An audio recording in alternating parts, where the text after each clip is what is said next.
அனைவருக்கும் வணக்கம். Choice academy வெளியிட்டிருக்க டிஎன்பிஎஸ்சியோட new சிலபஸை பேஸ் பண்ணி தமிழ் ப்ரீவியஸ் இயர் கொஸ்டின் புக்கோட ரிவ்யூ தான் இப்போ பார்க்க போகிறோம். இந்த புக்கோட விலை பார்த்தீங்கன்னா 500 ரூபாய். டோட்டலாக 4 புக்கு ஒரு ஓஎம்ஆர் கொடுத்துருக்காங்க. வாங்க ஒன்று ஒன்றா பார்த்துடலாம். இதுதான் பார்த்தீங்கன்னா புக் நம்பர் 1.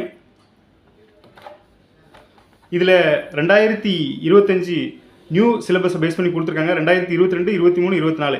இந்த 2022 பார்த்தீங்கன்னா தமிழ் எலிஜிபிலிட்டி டெஸ்ட் வந்து டிஎன்பிசி ஸ்டார்ட் பண்ணுறாங்க. ஸோ இதிலேருந்து உள்ள கொஸ்டின்ஸை நமக்கு சிலபஸ் ஓரியன்டாக எடுத்து கொடுத்துருக்காங்க. 2024 டில் டிசம்பர் வரைக்கும் 45 தேர்வுகள், 4500 கொஸ்டின்கள் இதில் இருக்குது. ஏன்னா நமக்கு ஒரு எக்ஸாமில் பார்த்தீங்கன்னா எலிஜிபிலிட்டி டெஸ்ட்டு 100 தமிழ் கொஸ்டின் இருக்கும். ஸோ அதை பேஸ் பண்ணி 45 தேர்வுகள், 4500 வினாக்கள் இருக்குது அப்படிங்கிறத கொடுத்துருக்காங்க. உள்ளே போனோன்னா புக் நம்பர் 1 கட்டாய மொழி தகுதி தேர்வு வினாத்தாள் புத்தகம் கொடுத்துருக்காங்க. 20 தலைப்பு இருக்குது. இந்த 20 தலைப்பு எங்கே இருக்கும் அப்படின்னு பார்த்தீங்கன்னா, இதுக்கு இந்த நம்ம குரூப் 4 நியூ சிலபஸ் வரதுக்கு முன்னாடி உள்ள அந்த எலிஜிபிலிட்டி டெஸ்ட்டில் இந்த 20 சிலபஸ் இருக்கும். ஸோ இதை பேஸ் பண்ணி இந்த 20 சிலபஸை பேஸ் பண்ணி இந்த 245 பக்கம் இதை கொடுத்துருக்காங்க. ஃபஸ்ட்டு பார்த்தீங்கன்னா பிரித்தெழுதுக சேர்த்தெழுதுக. பிரித்தெழுது சேர்த்தெழுதுகளை அது அந்த இயர் வைஸாக 2022 ஸ்டார்ட் பண்ணியிருக்காங்களா. ஸோ 2022 சைடில் பார்த்தீங்கன்னா என்ன எக்ஸாம்னு கொடுத்துருக்காங்க. ஸ்டாட்டிஸ்டிக்கல் 2022 ஸ்டாண்டர்ட் டிகிரி ஸ்டாண்டர்டை பேஸ் பண்ணியும் கொடுத்துருக்காங்க. ஸோ இது எப்படி இருக்குது அப்படின்னு பார்த்தீங்கன்னா, அந்த ஒரிஜினல் கொஷினில் எப்படி இருக்குமோ அதே அளவு அதே மாதிரி இருக்கிறதுனால நம்மளுக்கு அந்த ஒரிஜினல் கொஷின் பார்க்குற அந்த ஃபீல்டு இருக்கும். ஸோ இது நல்லாவே இருக்குது. இது போக இதில் நம்ம என்ன பண்ணணும் அப்படின்னு பார்த்தீங்கன்னா, நிறைய சிம்பிளாக இருக்கும். அதெல்லாம் இது பண்ணிவிட்டு எதில் வந்து நம்ம குழப்பமாக இருக்குது, எது கஷ்டமாக இருக்கோ அதை மட்டும் அண்டர்லைன் பண்ணி ஹைலைட் பண்ணோம் அப்படின்னா நல்லாவே இருக்கும். ஸோ புக்கோட பேப்பரை பாருங்கள், நல்ல குவாலிட்டியாகவே இருக்குது. A4 குவாலிட்டியில் போட்டிருக்காங்க. பார்க்குறதுக்கு நல்லா இருக்குது.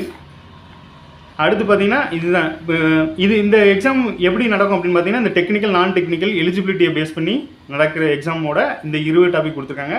புக் நம்பர் 2 பார்த்தீங்கன்னா நம்ம நியூ சிலபஸை பேஸ் பண்ணி கொடுத்துருக்காங்க. இதுதான் புக் நம்பர் 2. இதுலேயும் அதே தான் கொடுத்துருப்பாங்க. 2022, 23, 24 டில் டிசம்பர் வரைக்கும் 45 தேர்வுக்கும் கொடுத்துருப்பாங்க. இதை எப்படி பிரிச்சிருக்காங்கன்னு பாருங்கள்.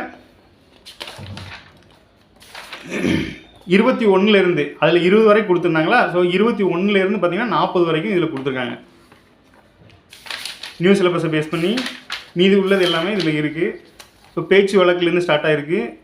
அந்த கொஸ்டின்ஸு சைக்காலஜி 2022 ஸ்டாண்டர்ட் டிகிரி அப்படிங்கிற இதில் பேஸ் பண்ணி கொடுத்துருக்காங்க.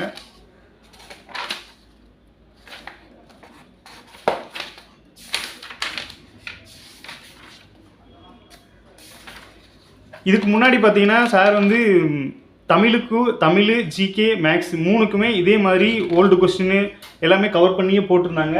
ஸோ அதுவுமே நல்லா தான் இருந்துச்சு. அதனால தான் இந்த புக்கையும் நான் வாங்கினேன். ஸோ நல்லா தான் இருக்குது. இது புக் நம்பர் 2. இது ரெண்டுமே பார்த்தீங்கன்னா புக் நம்பர் 1ம் 2ம் பார்த்தீங்கன்னா தமிழ் கொஸ்டினை பேஸ் பண்ணி தான் இருக்குது. புக் நம்பர் 3 பார்த்தோம் அப்படின்னா 5 மாடல் டெஸ்ட்டு ஒன்று கொடுத்துருக்காங்க. ப்ளஸ் ஒரு ஓஎம்ஆரும் கொடுத்துருக்காங்க. மாடல் டெஸ்ட்டு பார்த்தீங்கன்னா பொது தமிழ், பொது அறிவு எல்லாமே இது பண்ணி, அதாவது ஒரிஜினல் எக்ஸாமில் என்ன இருக்குமோ அதே மாதிரி கண்டென்ட் கொடுத்துருக்காங்க.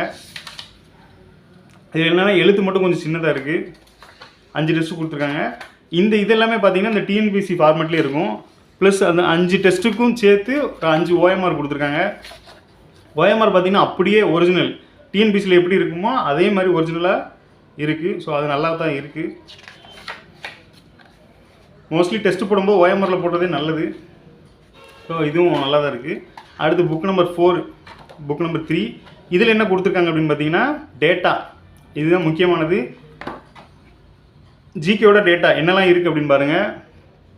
Year, days, article, amendments, schedule, leaders, association, organisation, committees, empires, war, taxes, government, transportation, river and etcetera அப்படின்னு கொடுத்துருக்காங்க. உள்ளே போனோன்னா மெயினாக இயர் தான் இருக்குது. நம்மளுக்கு டிஎன்பிசி நம்ம படிக்கும்போது 2 விஷயம் இருக்கும். ஒன்று கான்செப்ட் பேஸ்டு, இன்னொன்று நியூமரிக்கல் டேட்டா பேஸ்டு. இந்த நியூமரிக்கல் டேட்டா பேஸ்டு பார்த்திங்கன்னா நிறைய கன்ஃபியூஸ் பண்ணுற மாதிரி இருக்கும். அங்கே தான் வந்து நம்மளுக்கு குழப்பங்கள் ஏற்படும். ஸோ அதை பேஸ் பண்ணி சார் வந்து இந்த மாதிரி கொடுத்துருக்காங்க. இது நல்லா தான் இருக்குது. எல்லா சப்ஜெக்ட்டையும் இதெல்லாம் 10th ஹிஸ்ட்ரினே மென்ஷன் பண்ணியிருக்காங்க. 12th டேட்டாவை கொடுத்துருக்காங்க. இது நல்லா தான் இருக்குது. ஸோ ஃபைனலாக என்ன சொல்லணும்னா